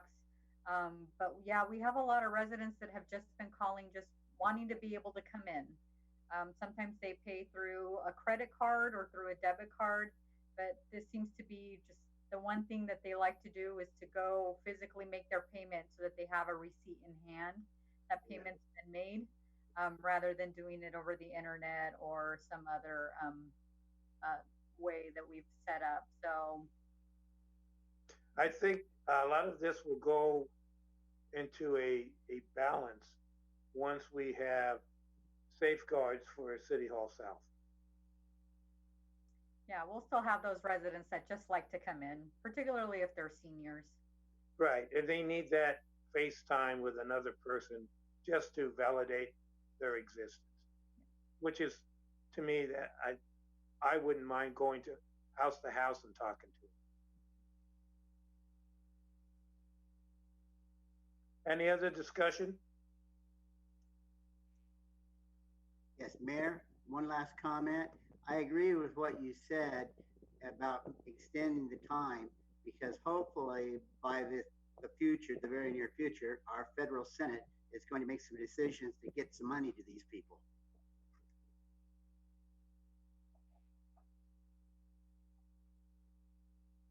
Well, good luck. Annabelle, again, have we received any written comments? Mayor, we have not received any emails on this item. So the most that we're doing is moving forward with the next item.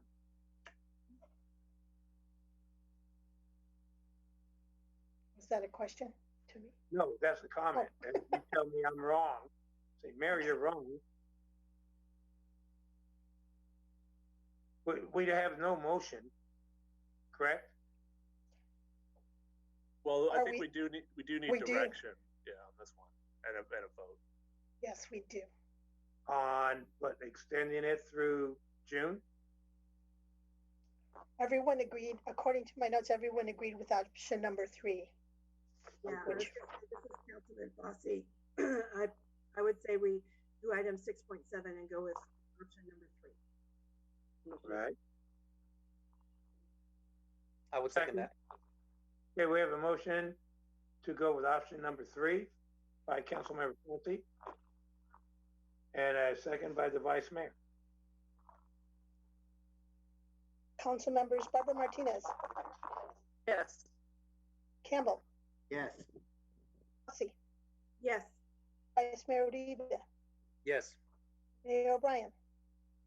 Yes. Motion passes 5-0. For item 6.8, at this time, public comment on item 6.8 may be sent via email to cityclerk@riverbank.org. And that'll be while we're discussing 6.8. Item 6.8 is the CARES Act funding allocation discussion. Thank you, Mayor. Marisela has been involved in our notification that we have some funds available to us, not a lot of money, but some money for us to use. It's slightly less encumbered than most of what we get. So she's going to step you through what it means and some ideas, and then we're kind of seeking some council direction on how we'd like to use this money or package it together with other money. So once again, as I mentioned regarding some funding that's been made available to the city, due to our status for being a non-entitlement city in 2017, we are receiving a direct allocation of what's being called the CARES Act funding. For the city of Riverbank, that's going to be approximately $108,000 that we would be able to, in essence, apply for. Really, it's just a simplified form saying, yes, we would like the funds. this is what we want to use them for, and we would automatically receive the funding. So the CARE Act has allocated funds for 3 different grant sources. One is ESG, which is the Emergency Solutions Grant that the county normally handles that allocation, and the application process for those typically goes to nonprofit organizations throughout Stanislaus County and within the agencies that belong to the CDBG consortium. The second is a housing opportunities for persons with AIDS care that generally also goes to the county and is made available to transitional housing facilities, supportive services, and items such as tenant-based rental assistance. The funding source that will apply directly to us is through CDBG. CDBG typically comes with a lot of requirements in order to use the funds. The main being the use of their income levels whenever you're screening applicants. They have relaxed those somewhat, so we are able to market whatever program we decide to do to residents who normally would not be able to apply for these types of funding. So when it comes to what the funds can be used for, there's 4 different areas that we can apply the funding to. It can be used for public services, and it's in response to COVID-19. So when we think about using CARES Act, one of the items that they have specified is that they want to make sure that we are tying it to a response to COVID-19. And they also want to make sure that we're trying to cycle the money out as quickly as possible so that we can mitigate any impacts of COVID-19 on our residents. So public services includes items such as rental assistance for our residents who are having difficulty making their rental payments. Same with utility payments. That could be not just the city of Riverbank utility payments, but also PG&E, MID, etc. We also have public facility improvements, but that one's specifically towards healthcare facilities. So if we had any healthcare facilities within the city of Riverbank that are looking to make modifications due to COVID-19 to be able to better assist their patients, then we would be able to allocate funding towards that. The third is housing facilities, and that could be housing facilities for our residents who may be experiencing homelessness. And the third is for economic development, and that's to support our local businesses, similar to the program that the county has developed, where they offered small loans to local businesses in order to ensure that they were able to continue to make payroll, make their rental payments, etc. Our regulation for CDBG also expands it to being able to provide funding so that those businesses can purchase protective gear, make facility improvements so that when their employees return, they would be able to protect the employees as well as the customers from exposure to COVID-19. So in addition to the funding that we're receiving, this county consortium is also receiving its own funding. They have looked at a community needs survey that was issued in order to look at how to make allocations of that funding. They are looking primarily at apportioning that out to homelessness and the facilities that are currently in existence. But that decision will be made by the county in consultation with the SHA and the continuum of care. So more on that as they develop their requests and their policies on that particular funding. But the funding that we'll be receiving is specific to Riverbank, and once we are able to apply for it, we will simply take the feedback that we have received from council, put in that simplified application, and wait for the funding to arrive. I'm available for any questions that council may have. Marisela, this is Cindy Fossey. So are you saying that we could tell them that we wanted, say, 50,000 to cover those people that are not able to catch up on their bills, and then they would apply to us, or do we have to have them apply to us and then send it over? No, we actually, when we apply for the application, we would say we want $108,000 and we are going to use it for X, Y, and Z. What we want to avoid is saying 50% of it will go towards X, because we may find that there is an opportunity to take advantage of perhaps some housing facilities for homelessness, or perhaps that utility rate program or rental assistance program proves to be very popular and much needed in our community. So we would be able to apply more funding there. We would be as broad as possible with our description so that it allows us more flexibility in spending it. I think that'd be great for the people, like you said, that have fallen behind and they're getting over $500 past due. Certainly would be nice to be able to assist them with some documentation showing, how they've gotten behind. I think that would be great. Thanks. Vice Mayor Uribe here. Just for clarification, so if we say we want to apply for X, Y, and Z, but say Z falls through, is there any penalty for that or anything like that?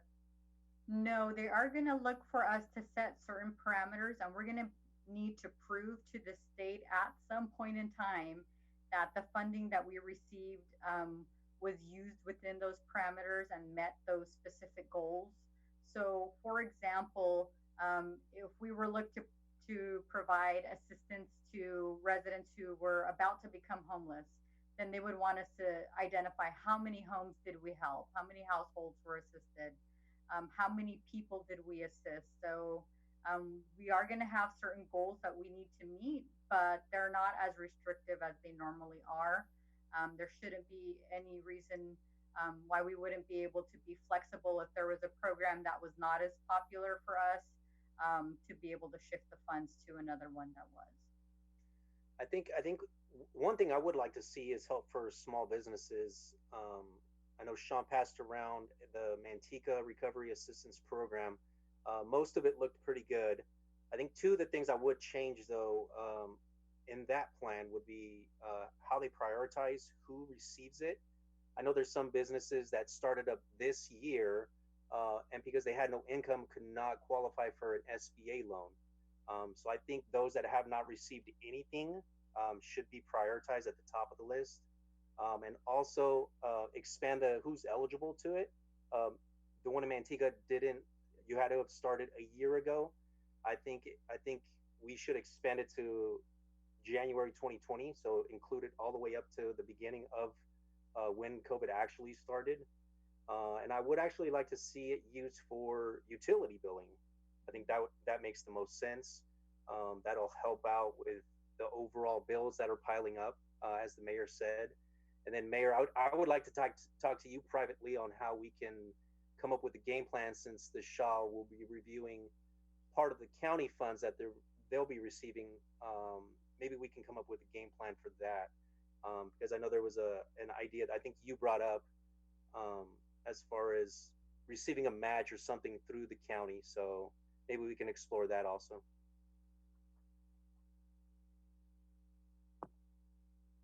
Any other comments?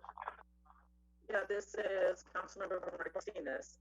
I would like to see what we can do for our small businesses, those that were closed. I'm sure that if there's any kind of funding that we can help them out with, because as our Vice Mayor said, that they were not able to apply for any funding because they weren't in business long enough, or just did not have any kind of funds to even keep them going forward with their employees.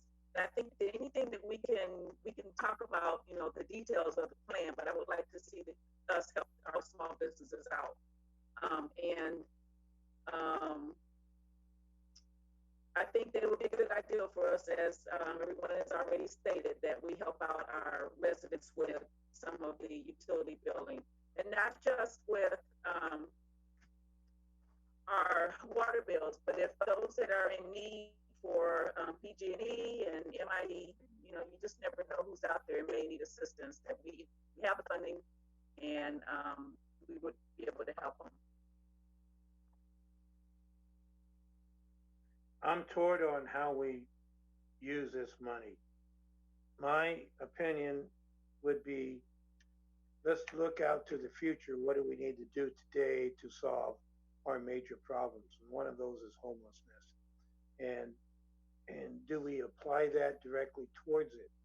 Or do we go aggressively to the county and to the feds and looking for more money exactly with a game plan that will take care of a lot of our issues on our low income, moderate income housing?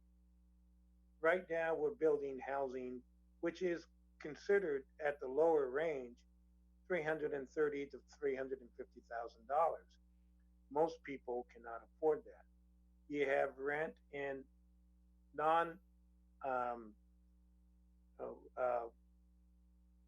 affordable housing apartments that are running at $2,000 a month. To survive that, you would have to make $6,000 a month. That's almost unheard of for a lot of people just starting out.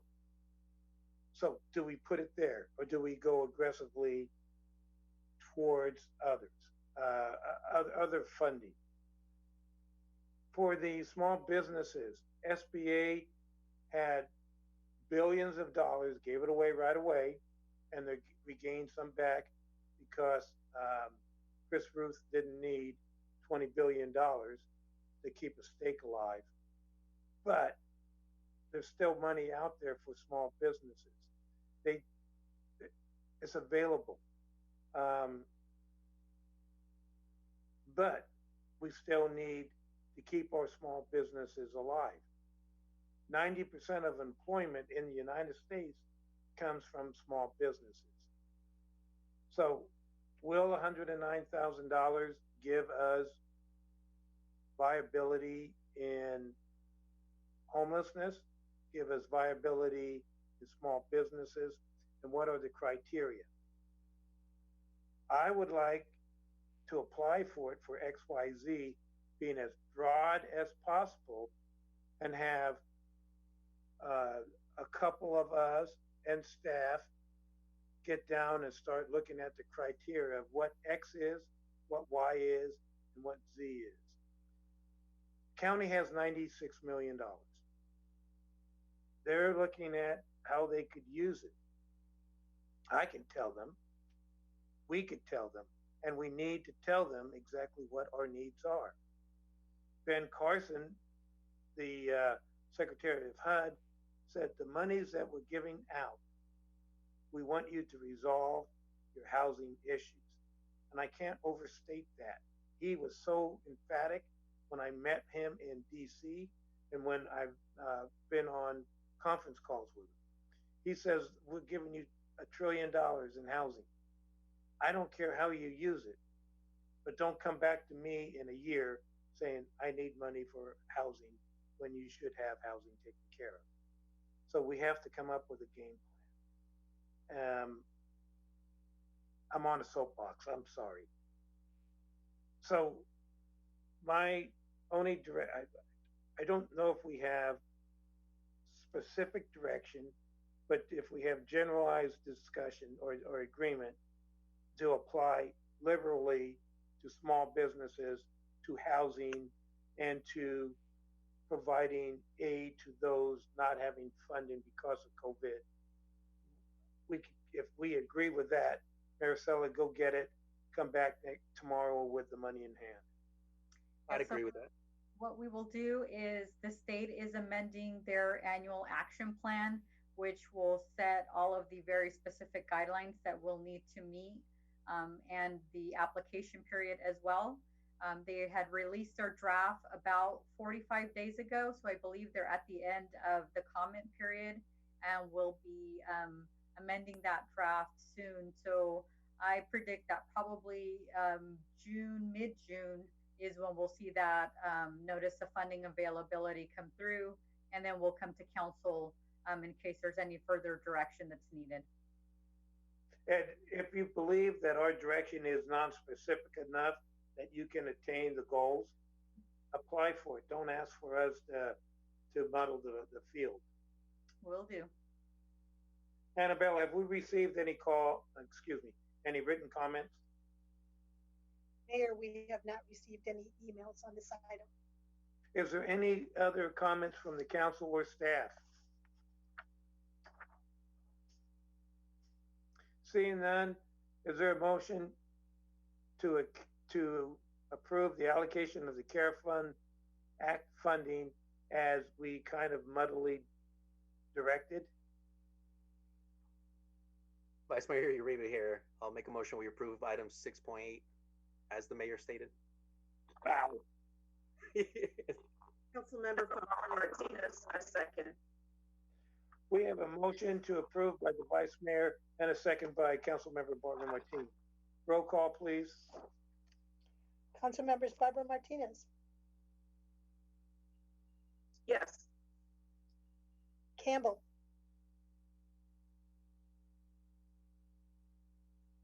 Councilmember Campbell, Yes. thank you. Councilmember Fossey, yes. Vice Mayor Uribe, Yes. Mayor O'Brien. Yes. Motion passes 5-0. Before we move forward, I have to read about the closed session, but this is outside of any staff or any. This is difficult in the Zoom, but I want to thank the staff for your patience. My gosh, you have more patience than I would. When I tell a ship where to go and it goes, if it doesn't, the guy's fired.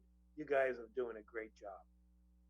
So for open public comment for item 8, while we hear staff and council comments and reports at this time, I will open public comment for closed session item 8.1, 8.2, 8.3, and 8.4, which can be sent via email to cityclerk@riverbank.org. And we'll go over the closed session when it is due. So for staff comments. Thank you, Mayor. No significant comments. I'm going to give you a preview of the comments you'll get. We're going to do a more comprehensive update on other things that are going on in other departments at the next meeting. Marisela is working furiously at our budgets, which we'll see next month. I think what I told you earlier is still the same. Right now, our recommendation is going to be to adopt an operating budget in June. We will represent to you the revenue loss that we expect to see, or we will see and have seen thus far this year. And then our strategy is to look at actuals moving into the second quarter of next year and bring back an amended budget to be approved then.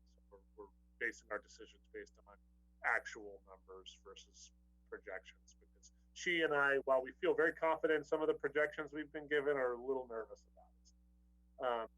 And then next meeting, Chief Renauer is going to give, let me actually just put it on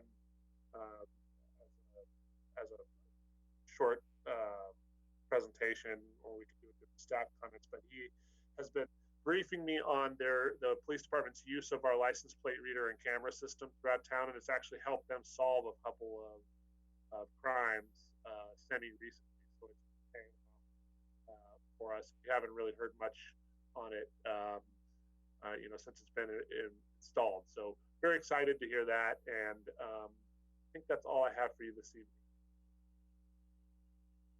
Thank you. Are there any other staff comments?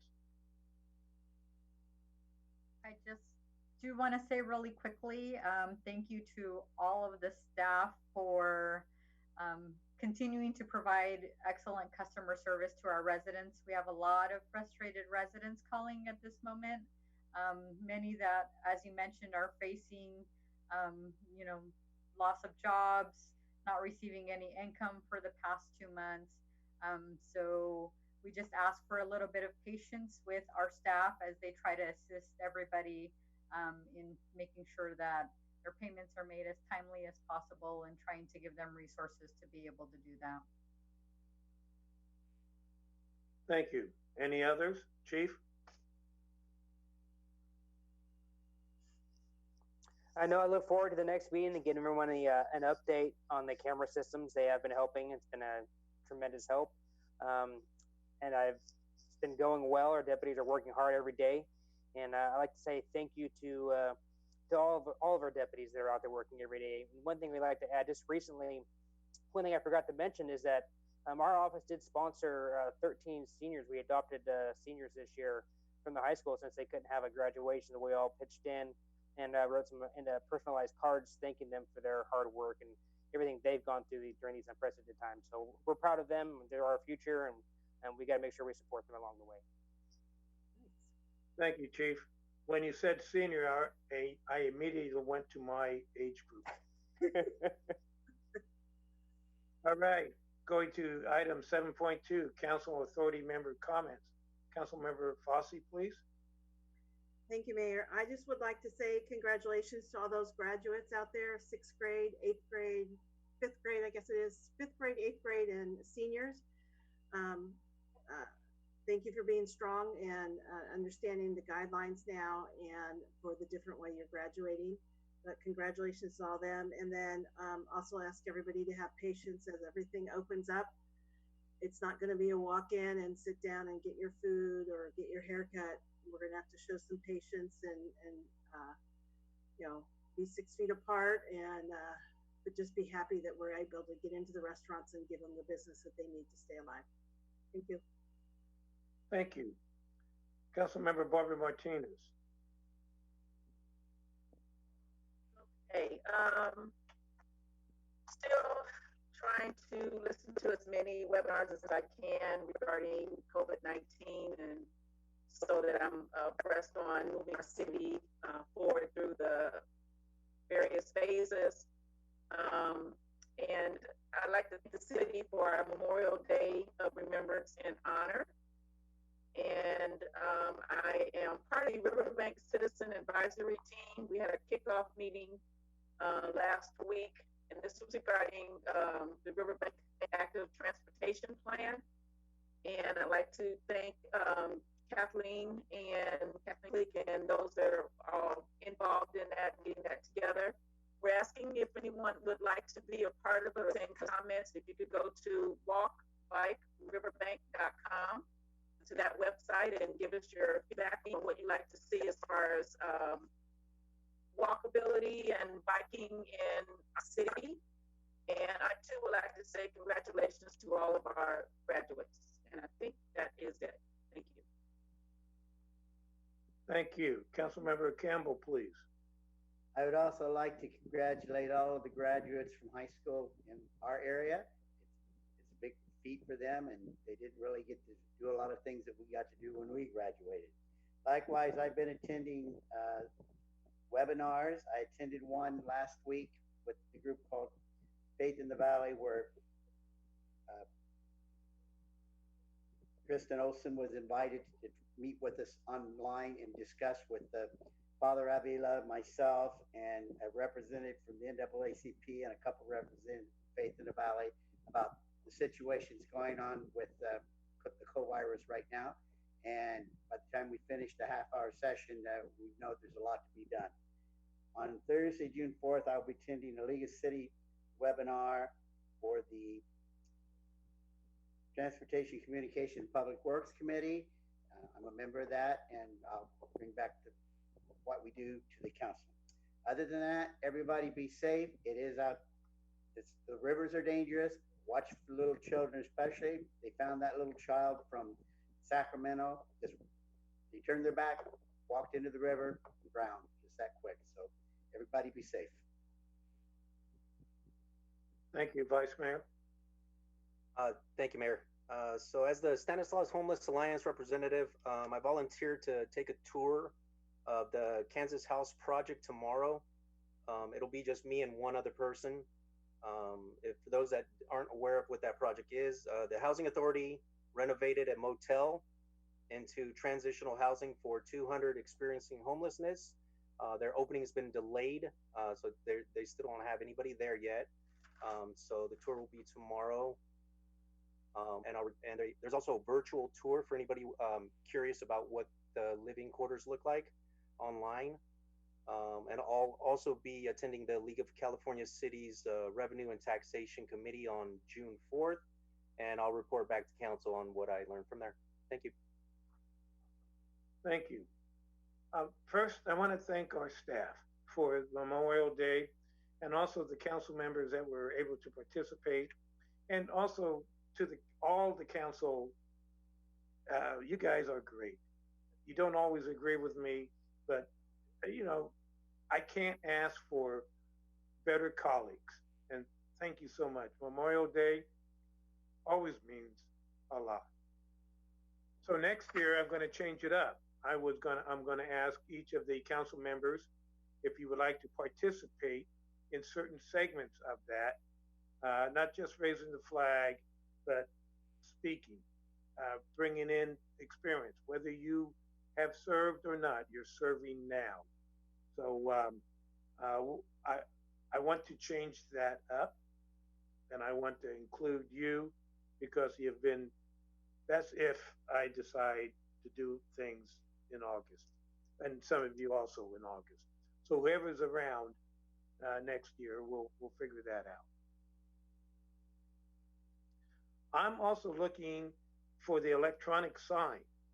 Now I know there's probably some reason why we don't have an electronic sign that we paid for, but I still would like to have that electronic sign as soon as possible. It could help so dearly in the way that we tell the public or residents where they can go for COVID-19 testing, and a lot of other programs. If you need help in paying your bills, if you need help, we're here. That sign should have been up, I thought, in March, if I'm not mistaken. And it's now going to be June next week. We're looking for money, and there's a lot of money to be had. This county has $96 million. There's still trillions of dollars yet to be distributed through HUD, through EPA, through others. And I believe we need representatives. This is for a future discussion, but we need representatives in DC to start looking for those monies.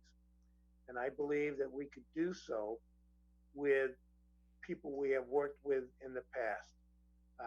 We call them lobbyists, but there are groups that we have worked with, Sean has worked with, I have worked with, Stan Cog has worked with, that are quite honest individuals that can talk on our behalf. What they do is when we have a petition or we have a program we want to have looked at, they know the right person and they can talk to them, and they have relationships that can tell you yes or no or how to change it.